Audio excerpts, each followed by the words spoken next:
Viewer note: this story is purely fictional and intended for entertainment purposes only. However, some content may be disturbing to certain audiences. Viewer discretion is advised. Chapter 18: The Change of the World, Finance and Investment. The trading hall was quiet. Gone was the heart-pounding flicker of digital tickers. Gone were the wild red and green K-line charts that used to leap and dive like manic yo-yos. Now, they sat there, still, almost lazy, like cats that had just finished a big meal and were stretched out in the sunday. Old Zhang sat in his usual spot, eyes fixed on the few stocks in his account. Their lines were so smooth they barely moved docile enough to make you chuckle. At the workstation next to him, a young trader named Xiao Wang had pushed his keyboard away, shaking his head as he stared at the screen with a sigh. "Uncle Zhang," he said, voice heavy with disappointment, "how are we even supposed to play this game now?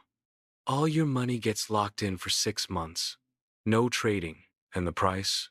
Set by the system, based on the company's fundamentals. No funny business." He tapped the desk absent-mindedly. "Feels like I'm just putting cash in a locked safe.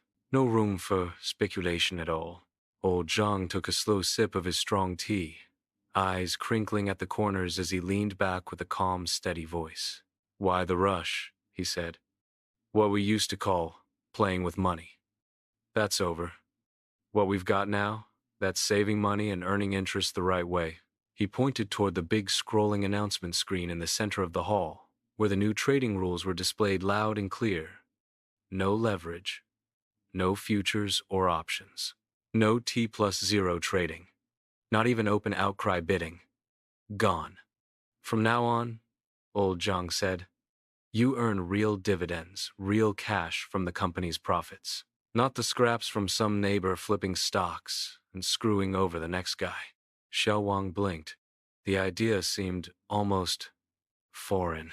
Just then, Xiao Li, a broker who'd just finished a client call, walked over, rubbing his temples. "Just got off the phone with a private fund client," he said. "His whole hedge and arbitrage model, totally useless now. Funds can only buy common shares now, or non-voting preferred stocks. Same trading limits as retail investors. Even the big institutional players are stunned." "Good." Old Zhang slapped the table, voice booming. "All those guys playing with 50 times leverage, manipulating the market with rumors, screwing over regular folks, they're the reason people lost their hard-earned savings." He pointed to one of his own holdings, a manufacturing company. "Look at this one," he said firmly. "Last year, it paid out 5 jiao per share in dividends. Solid, real. Beats any of those hyped-up concept stocks that shot up on hot air." Just then, a clear electronic voice came over the hall's PA system.